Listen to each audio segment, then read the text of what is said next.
Bom dia! Estamos iniciando agora o primeiro episódio do podcast da revista Plantio Direto. Eu sou João Manuel Borges, estou aqui com a Caroline Jonco. Bom dia! Nós iremos conversar hoje com o engenheiro agrônomo Rui de Araújo Pinto, da Zeluc Consultoria. Ele trabalha realizando treinamentos e consultoria na área de tecnologia de aplicação em propriedades no Rio Grande do Sul e Santa Catarina.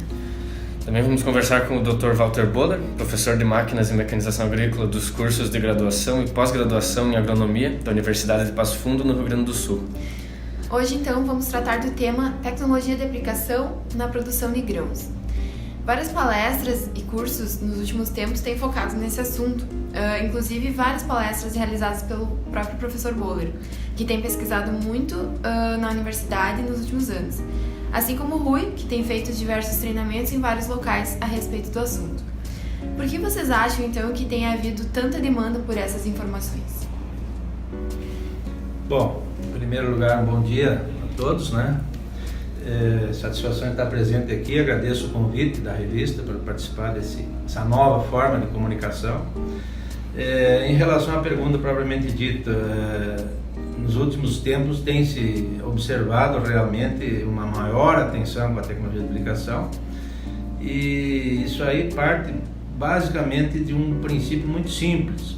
É importante que nós tenhamos uma seleção adequada de um produto para resolver um determinado problema, mas também é tão importante quanto isso aplicá-lo corretamente. Então, de nada vale nós termos um bom produto mal aplicado. Não resolve o problema lá no campo. Então a situação se resolve quando o produto adequado é também distribuído, aplicado de forma adequada.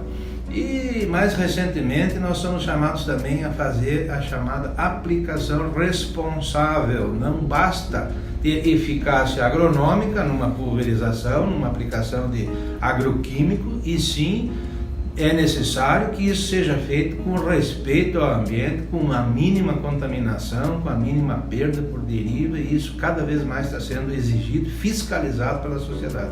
Então, por esse motivo, nós temos que nos preparar cada vez melhor, né, e utilizar melhor a ferramenta que nós temos aí para não gerar notícias negativas, como ocorre frequentemente nas épocas aí de maior uso de defensivos. Essa seria a minha opinião inicial aí, gostaria que o colega Rui também complementasse, com certeza ele tem aí, né, algumas questões importantes para acrescentar. Hoje em dia nós fazemos muitas entradas na lavoura para manejo de pragas e doenças, né? E essas entradas têm um custo bastante elevado ao produtor. Então, se faz em média de 4 aplicações para doenças, em especial para ferrugem asiática. O controle de Helicoverpa também exige uma qualidade de aplicação mais esmerada, né? Percevejo também exige um controle que tenha uma qualidade um pouco superior, e tudo isso leva a custos esses bastante elevados.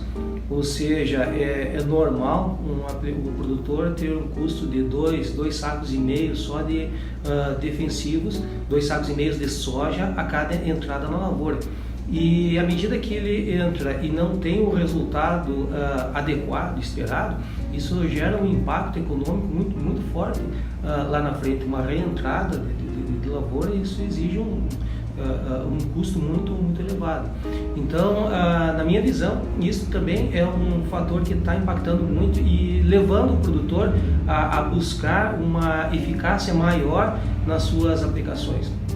E assim como o professor Walter comentou, é importantíssimo levar-se em conta essa qualidade técnico-agronômica, observando muito a questão do meio ambiente, né? Nós sabemos que estamos trabalhando com produtos que têm um impacto ambiental que tem que ser minimizado ao máximo possível, né? E a questão financeira também, que sem lucratividade ninguém sobrevive numa atividade econômica, né? Bom, em relação à tecnologia de aplicação em si, sabemos que ela tem várias etapas diferentes e que cada etapa tem um impacto no efeito final, né, nesse resultado. O que vocês acham? Como é que seria o início do processo? O que deveria ser pensado desde o início, quando se pensa em tecnologia de aplicação? Em primeiro lugar, na minha visão, nós temos que fazer um bom diagnóstico do que nós pretendemos, né?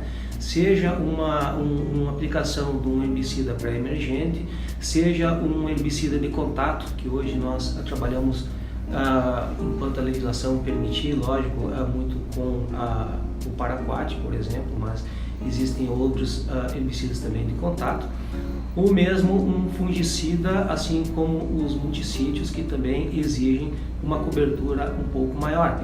Então é fundamental que se tenha em mente bem claro o que eu preciso, vai ser a minha necessidade na aplicação. É comum o produtor dispor só de um tipo de bico para todas as aplicações e na nossa visão é completamente errado. Então é evidente que produtores maiores que tem sistema de trijet, 4jet, enfim, que tenham mais disponibilidade de bicos na barra, ele usa dessa ferramenta para trabalhar com 3, 4 bicos durante um ano num sistema de aplicação mais sistematizado. Já um produtor menor, ele normalmente acaba, por tradição, trabalhando com um bico só, produzindo 2 tipos de gota, né, com um diâmetro mediano muito similar, e ele muitas vezes quer ter resultados diferentes, né, com um tipo só de bico. Então, em algum momento ele vai produzir gota fina demais, a ponto de produzir muita deriva, levar um herbicida, por exemplo, numa cultura sensível com um vizinho, causando sérios problemas. Em outro momento ele vai ter problema de eficiência, de gerar uma gota grossa demais, a ponto de não penetrar numa massa de folha, por exemplo, uma soja com índice de área foliar um pouco maior que 3 ou 1,30 m, como tivemos o ano passado, 1,30 m de altura. Então ele vai ter muita dificuldade dessa gota passar muitas vezes na metade da planta. Então, como consequência, ele vai ter sérios problemas de eficiência de aplicação, redução de dias de residual útil, enfim. Essa série de coisas que nós temos que mudar um pouquinho a nossa sistemática de trabalhar. O produtor tem que mudar um pouquinho, acredito eu, essa questão de trabalhar mais tipos e quantidades de bico e principalmente, o principal de tudo, avaliar a qualidade da aplicação usando papel hidrossensível. Eu gostaria de complementar em relação a essa questão, que o Rui falou numa parte muito importante, que é a formação das gotas, a seleção do tamanho adequado, que no caso ele se referiu às pontas de pulverização, enfim, regular de pressão. Mas o processo de pulverização ele tem várias etapas e inicia lá na formação da cauda. Nós vamos ter o tanque do pulverizador, a colocação ali da água, que é o diluente, o produto ativo. Então esse já é um processo onde nós temos talvez algumas limitações, talvez seja possível a gente falar um pouco mais adiante. Formação da cauda, depois nós temos a geração da gota, que é a pulverização propriamente dita, que o Luiz se referiu muito bem, mas não é só formar gota, essa gota precisa ser transportada até o alvo, então ela precisa ter condições para chegar no alvo, impactar no alvo e se depositar. Se ela for muito grande, eventualmente ela pode escorrer, ricochetear, escorrer e não se depositar, isso é perda, né? E se ela for muito fina, o Rui também já falou, nós vamos ter problema de deriva, arrasto, perda de gota, né? Então esses limites aí, eles variam muito ao longo do dia, então é importante, né, a gente ter muita atenção com isso aí. E depois vem a questão ainda do espalhamento da gota, né, se ela vai cobrir o alvo ou não, aí entra a questão de adjuvantes, que certamente nós vamos ter a oportunidade de abordar mais adiante, né? Então o efeito biológico numa pulverização ele pode ser maximizado ou minimizado se nós errarmos em uma parte, que talvez seja em 20% do processo. Está tudo certo, menos um detalhezinho lá, colocou o adjuvante errado ou não, esqueceu de colocar o adjuvante, pronto, nós fazemos tudo certo, menos um detalhe, já vamos ter um prejuízo. Então é uma atividade que exige muito preparo, e nesse sentido eu acredito que nós temos que caminhar para uma formação profissional. Nós precisamos de aplicadores profissionais. Nós temos países aí onde ninguém aplica sem ter curso de aplicador, seja costal, seja tratorizado, seja autopropelido.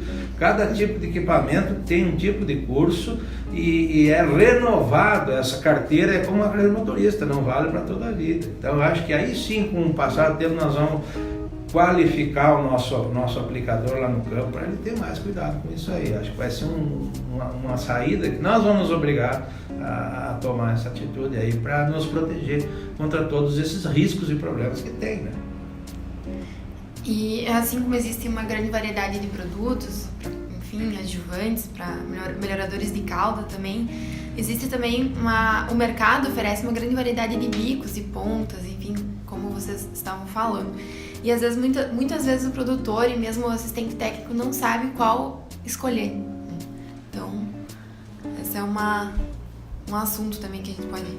Esse é um problema muito sério, porque o mercado de tecnologia de aplicação, na minha visão, acho que evoluiu mais na questão de melhoria de pontas, né? Os bicos nos últimos anos evoluíram bastante, só que essa evolução, ela parece que não chegou na mão do produtor, tá? Então o produtor acaba usando o bico que ele meio que sempre usou, eventualmente comprou um pulverizador que veio, ele acaba usando aquele bico novamente, enfim, continua usando, compra muitas vezes o que o vizinho usa, né?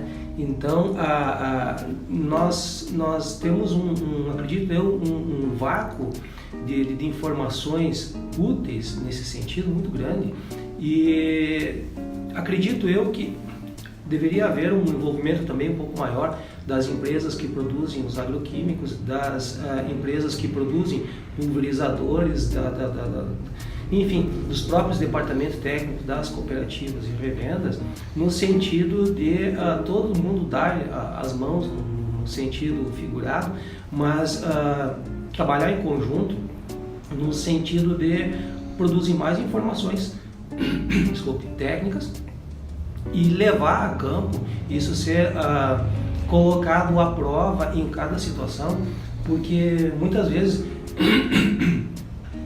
nós fazemos eu mesmo no escritório, um levantamento para recomendar um determinado tipo de bico que colocado na lavoura, na situação de aplicação, muitas vezes eu mesmo tive que mudar de opinião.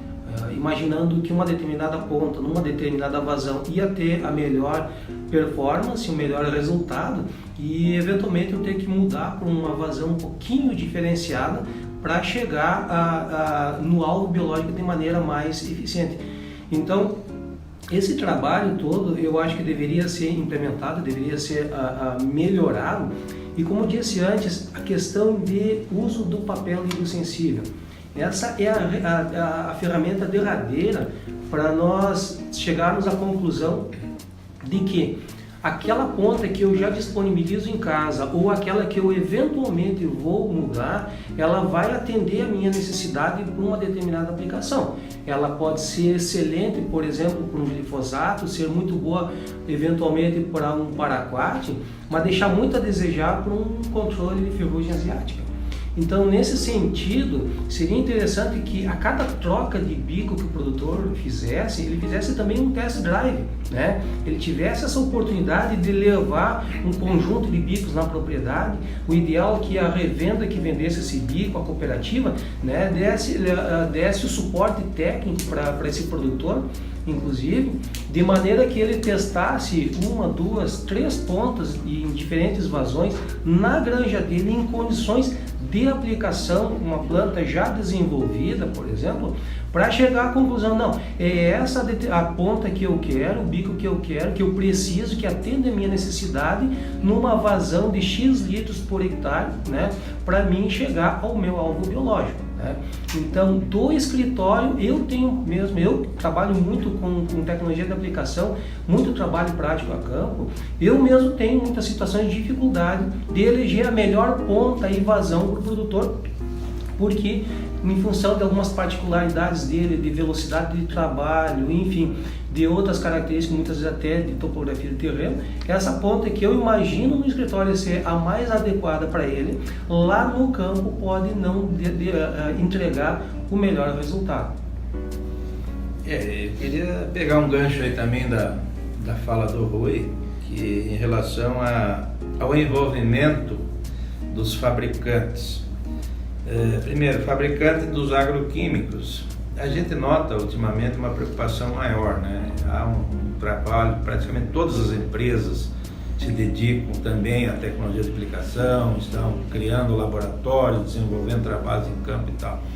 E o outro é o fabricante dos equipamentos. Bom, o pulverizador, ele é uma máquina extremamente versátil, tanto que está aqui o Rui falando em ponta de pulverização para as mais diversas situações. E o fabricante, então, ele se preocupa não exatamente com esse aspecto, mas sim em oferecer no mercado uma máquina. E como tem uma demanda lá por máquina mais produtiva, o fabricante ultimamente ele foca mais na capacidade de trabalho da máquina, tantos hectares por hora, tantos hectares por dia, tantos hectares por safra, né? E é isso que vende.